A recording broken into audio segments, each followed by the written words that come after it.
ReviewTheLight. Today we're taking a look at the new Olight SR52UT Intimidator. It's an update from their old SR52 Intimidator model. But before we get into that, really quick, if you haven't yet, go ahead and click right up here to follow me on Facebook, right down here to follow me on YouTube. That'll make sure you keep up to date with the latest reviews and videos. And if you want any more details about the performance of the SR52UT after this video is over, check out the link that I'll be putting in the description below. As soon as the full review is complete, I'll have that link there. That'll have things like the runtime graphs, the beam shots, and any other fun details about the light's performance and how I test it. So, the SR52UT Intimidator, like I said, is an upgrade to an older SR52 model. We'll compare it there. Before I open it up, I'll show you the size of the box, and if there is any details that you want to pull off about the specifications or anything, feel free to pause the video for a moment. And that's the box. So, it comes in this nice plastic case, which is always fun to have. And inside the case, you have the user's manual. It's a pretty simple light, so the user's manual is pretty small. I'll just show that to you really quick. Again, if you want to have any details, you can just pause the video for a moment and you'll have the details from the user's manual. So there's that. A warranty card and a little advertisement flyer for some of their other models there. Also, when you get to the substance, we've got a USB cord and a car charger adapter, because this the SR52 has a built-in charging port. And then it comes in, oh, almost forgot, it also has extra O-rings there. And it comes in its holster here. This is a pretty standard over-the-top holster, so in the back you've got this loop here to pass a belt or something else through it, or this little hook you can clip it to something, and then Olight's logo on the front here, and then just a Velcro flap that goes over the head.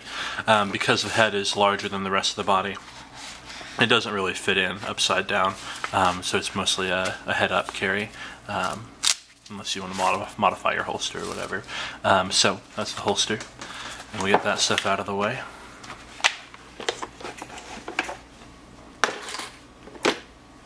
Alright, so this is the new UT version. Here's the older SR52, and as you can see, they are pretty much the same size. All of the dimensions appear to be the same. It seems like they didn't really change much except for the emitter. So you can see all of even like the buttons here are the same, and the little charging port slider is the same. So that's comparing it to the older version. It's pretty much, I haven't done all the full testing yet, but it looks like there's not a lot of difference except for the emitter. So looking down in there, I'll see if I can get up close and you can get a good look at the difference in the emitter. So here's the ultra throw version over here. This is the old version. The old version, I believe, uses the XML2 emitter. This uses the new XPL emitter with no dome on it. So if you're familiar with the flashlight world, you heard of people de-doming their emitters. That helps you get better overall output because no output is lost to the dome, and also better throw. The Cree emitters come with domes on them to help kind of spread out the light for most uses, but for flashlights, it turns out if you want a lot of throw, you can take that dome off and get more overall output, and also help focus the light better for lights that want long throw distance. So I'll try and show you here. The XML2 emitter on the right, you can see it looks a little bit larger. Actually, the main difference between the XML and the XPL series is that the XPL is mounted on a smaller base, but the actual emitting surface is about the same. So the XPL perform about the same as the XML2 emitters, just based on what bins you get and everything. But from all the reports I've seen, it looks like they perform about the same. They just have a smaller footprint. And you can see that kind of just by looking at them there. So that's the emitters. And also, I'm not sure if you'll be able to see really well right here. I'll try and put some good pictures in the full review, but this one on the left here, the new ultra throw version, doesn't have the little plastic dome on it that diffuses the light.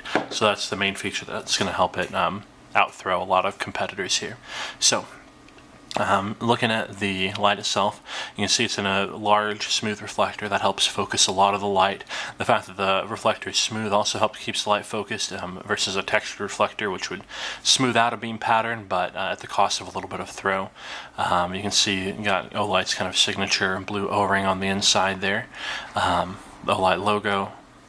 And here's the kind of rubber cover over the side switch. The side switch is where you control the light. There's no rear switch on here, which I like for a large light, because this is just, I mean, it's not really very comfortable to hold a large light overhand and try and get back there with your thumb. So I like to see the side switches here. And then I mentioned already the charging port. This charges via USB, micro USB. You can see that's where it plugs in right there. And I was a little bit worried on the older SR52 version about the waterproofness of this. It has done okay so far. I haven't had any problems with it. I submerged it for a short period of time and it didn't have any water get in, but I'm still just a little bit careful with it just because it's that extra port, and I'm just nervous about water getting in there. And then the little charging indicator, that light, I'll show you the performance of that in a moment. The body has Olight's kind of signature big square knurling pattern. It gives you the grip without kind of the roughness of the smaller like diamond knurling. You can see here a spot for a lanyard. Now I don't believe that my review sample included a lanyard with it. No, it doesn't look like it did, so if you want a lanyard you have to provide your own, but there's a hole right there for it, designed so that you can have a lanyard in there and still get a solid table stand. The lanyard won't get in the way of that. On the back you can see the model name there. To put the batteries in, you open it up at the tail. Good thread action there, nice smooth threads. And I'll try and zoom in really close. You can see if they're square cut, they're anodized, they've been greased. These threads are going to last a long time. They're really well built. The threading action is smooth. If you look down there, you can kind of see the contact plates. What you probably can't see, that I can feel when I reach down there, is those contact plates are a little bit recessed into the inside of the body of the light there, which means that if you have a flat top battery, I'll show you one of those really quick. I think I have one on hand. And excuse me a moment as I dig around for it. So yeah, if you have like a flat top battery like this one, they're not really going to be able to make contact there. The point of that design is that it's going to prevent, if you insert a battery backwards, and the negative terminal won't be able to make contact. You won't damage your battery or your flashlight by inserting a battery backwards. The drawback is these kind of flat top batteries also can't make contact, which so you're going to need to make sure that you have what they call button top 18650 batteries to make contact there. And you can see that on the button top, it's got that little button that's slightly raised like a regular battery. It takes 3 of those. And you can see that this isn't a battery carrier design. This is just slots cut into the body of the light. That's a lot sturdier and simpler. It's one less point with the potential for breakage, but it does make the overall light heavier just because there's more material in there. This is probably the system that I prefer. I'd rather have the extra weight because I gain the sturdiness and the simplicity of not having to worry about a battery carrier that comes in and out. So I like this design. It's probably my preference. So I've got that loaded up. I will show you the charging port next. And like I said, here it comes with a USB to micro USB adapter with a fun little Olight logo there. You can use any micro USB cord. The previous, I haven't tested this micro USB cord yet. Previous cords that I've gotten with other Olights have been fairly low current cords. So like if you try to use this cord to charge like your cell phone or your, if you have like any other sort of like a larger device, it might take a while to charge it, but it works fine for charging these batteries. So you can see it's charging up right now. That red light means my batteries aren't quite fully charged. It probably won't take long. I know these batteries are pretty close to 4.2 volts, where I'm guessing that'll turn green. That's how the older model worked. And I'll confirm that on the full review. So that's just how that charging port works there. Also, I will go ahead and put batteries in the older version so you can compare the look of the beams.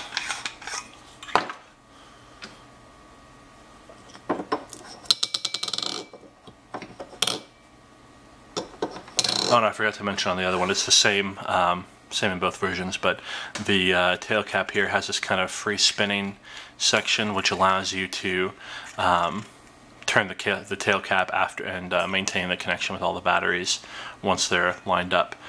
But each battery has its own individual spring there. It's the same on both versions. Alright, so we've got the regular SR52 here, and we'll compare it to the Ultra Thorough version, UT version. So it has 3 modes. To turn it on, you just give it a single click, and we're on whatever mode I used last. And then to change modes, you hold down on the button for a second. It'll cycle through the modes as you're holding down. When you get to the one that you want, you can let go. So we have the low mode, and then the medium, and the high. Those are the 3 modes. And then to get a strobe, it's just a double click. And then the last feature it has is if, let's see, how do you activate that? I believe it's by when the light is off, you hold down on the switch for 2 seconds, and then it turns on but then back off, and now I'm in a lockout mode where I'm clicking this switch and the light's not turning on or off or anything. That's so that if you have the batteries loaded, then you're not accidentally turning the flashlight on in your bag or anything like that. So that's a nice feature. And then to get out of that, you just hold down on the button again for a second. So ideally, I mean, if you're going to store the light for a long time, just take the batteries out. But if you're transporting it for a short time and don't want it to be activated accidentally, that's a good feature, that lockout feature. So you can see here, very tight spot and good even spill pattern. So tight spot there, good even spill pattern out to the edge. It's definitely designed to be a thrower versus a more floody light. We'll compare that to the regular version. You're not going to see a lot of difference, but you can tell a little bit here. I'll try and hold them side by side. You can see this one here, the regular version, that spot's just a little bit fuzzier, a little bit larger, whereas this one is smaller and just tighter. The size of the spill beam is pretty similar, just about identical, but this one just has the tighter spot, so more of the light is focused into the spot. That means it's going to throw farther versus this one where it's just a little bit less focused due to the dome being on that emitter there kind of fuzzes things out a little bit. So that's the difference between the Ultra Thorough version and the older SR52. So this is that's the performance of and the operation of the SR52 Ultra Thorough Intimidator. Stick around for a second. We will take it outside and give it a shot in the dark. Alright, welcome back to Review the Light. We've got the Olight SR52UT Intimidator out here, and we're going to give it a shot in the dark, so I'll go ahead and fire it up. Here we go. You can see we're not in the backyard. I've taken it out into a distant path where I can get a good idea of the beam here. So this is the high mode. I'll really quick cycle through the other modes. So here's the lowest mode. You can see the spot is visible up to quite a distance. Now I can see the spot on those trees well enough. If there were movement in the spot in those trees, I might be able to make it out, but at this distance it's pretty far. Now this tree here that I'm shining it at is about, I would say, maybe 80 to 100 yards away, and I can see everything about it really well. Yeah, if there were anything in that tree, if it were, you know, exposed or anything, I'd be able to see it. So on the low mode, it's still got a really far throw. And then here's the medium mode. You can probably see the spot and the spill on your monitor here now. And as you can see, for a thrower, the spill region isn't actually that small. So I like a thrower that has a lot of light in the spot, but a little bit of light in a wide angle. So if that makes sense, I want to have a wide spill region and just not have it be extremely bright in my throw. I want to have most of the light focused in the middle, but I want my spill region to be pretty wide. So I like that about the SR52, is the spill region isn't super narrow, so I'm still getting at least a little bit of light into the things around me, which helps me feel a little bit more confident that nothing's sneaking up on me or anything like that. So this is the medium mode, and we'll go back up to the high mode. This is the high. You can see the beam there. The beam itself is, you know, illuminating the whatever moisture or bugs or anything in the air between me and the target. So you can see the beam really well. It's just kind of fun to wave it around in the air a little bit. That's how bright the beam is. And tonight isn't even a particularly moist night, but you can just see that beam really well. So I'll just show you a few things around here up close. close, you know, it's very bright. That gives you a good idea of what the beam looks like. What you're seeing on the camera is pretty accurate to what my eyes can see. I would say maybe it looks a little bit warmer of a tint to my eyes than it's showing up on the camera, at least right now. So that's kind of an idea of the tint. You can see the tight spot, and then they've really even spill outside of that. Great long throw distance here, achieved by not having to do them on the emitter. So it's just a great beam, very great throw. Let's see, is there anything else I need? Oh yeah, I'll show you there's the strobe mode. Very strong. Back to the main beam. So this is the Olight SR52UT Intimidator. Anything far away from me right now should feel adequately intimidated. So thanks and have a great night. If you haven't yet, be sure to subscribe to my YouTube channel right down there and follow me on Facebook way up there. That'll keep you up to date on the latest reviews and videos, and in the video description I will be posting a link to the full review when it's complete. Thanks for stopping by. This has been Review the Light. Alright, sorry to keep you, but I found an area I just couldn't resist. We got a super long distance view here of the world, so I'm going to fire up the Olight SR52UT Intimidator one more time. So here we go. I'm going to try a little bit of a zoom in here, so you just get an idea of how much light I'm putting way down there. So obviously it gets a little fuzzy, but this is, you know, just an idea. So let's see what else I can do. Now I can see a tree that's quite a ways away. I'm not sure if it's going to be able to make it out on the camera. There you go. That's the ground leading up to the tree. Then there's a ditch, big ravine, and I can see the trees on the other side of the ravine there, but I don't think it's going to show up on the camera. I'll give it a shot and see if I can do it in the processing, show you just how bright this is.